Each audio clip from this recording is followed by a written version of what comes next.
It's more of a strategy rather than an ideology. It basically was developed by progressives, anti-racist, anti-fascist, socialist, trade unionist to challenge the rise of fascist organisations, because fascists don't tend to tell you what they're really about. You have to expose them. So it's basically an approach that argues that fascism should not be seen as a legitimate political force and that it shouldn't be in the mainstream. So it's about understanding its aims, its objectives, and more importantly, how to defeat it. So really the heart of No Platform is to isolate and marginalised fascist organisations.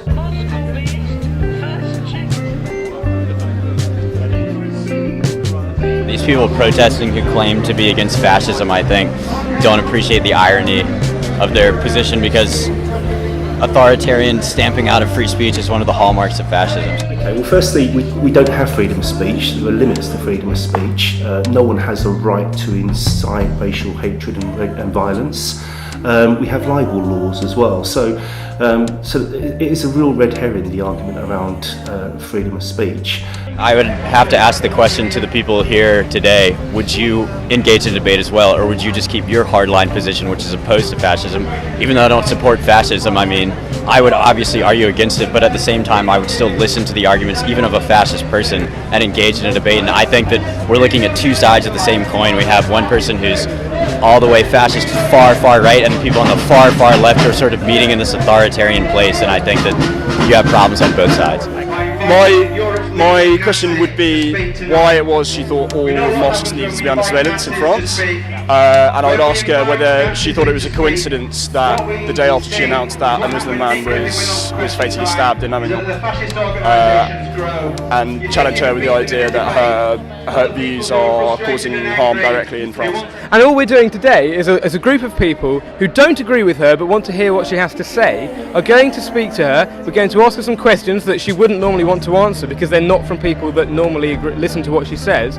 And by doing that, we further the debate. We don't give in and acquiesce and just refuse to listen to it. I think if people's views about No Platform is based on any kind of endorsement, I think that's a misunderstanding of what the union is and what the union does.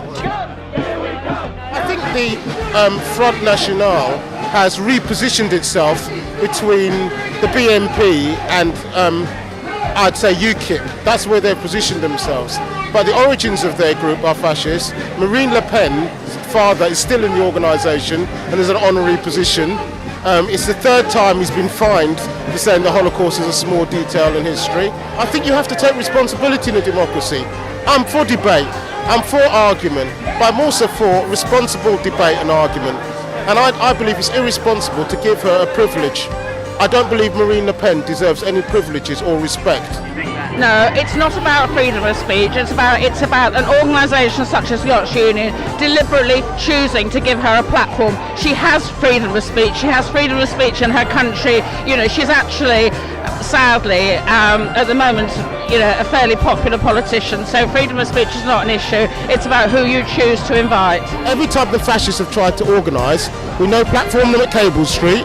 We no platform them in the 1970s, and we should no platform them now. And it's dangerous. I think they're playing a dangerous game. Our argument is that by the Oxford Union inviting Marine Le Pen to speak, what they're doing is legitimising that political ideology, and we completely disagree with that. I think they've given them the platform because they like the publicity. If you're the president of the Oxford Union, you've got lots of publicity for the Oxford Union. But I think it's reprehensible that the way you do it is by inviting somebody who doesn't openly attack fascist ideas.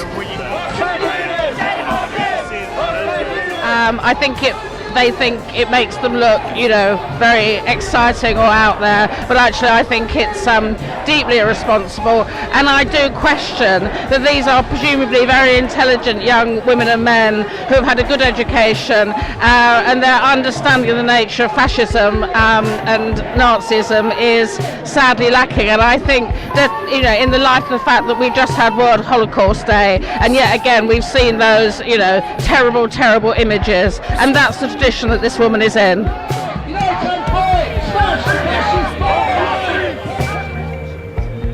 And I think the other thing which would be helpful is if the Oxford Union made a statement, rather than no comment. I think they should come forward and they should engage. If they're interested in freedom of expression and ideas, come forward and have the discussion. Any of us will sit on a platform with anyone from the Oxford Union and debate no platform and debate the nature of fascism.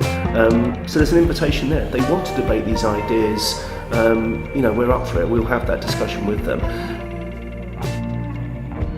There's something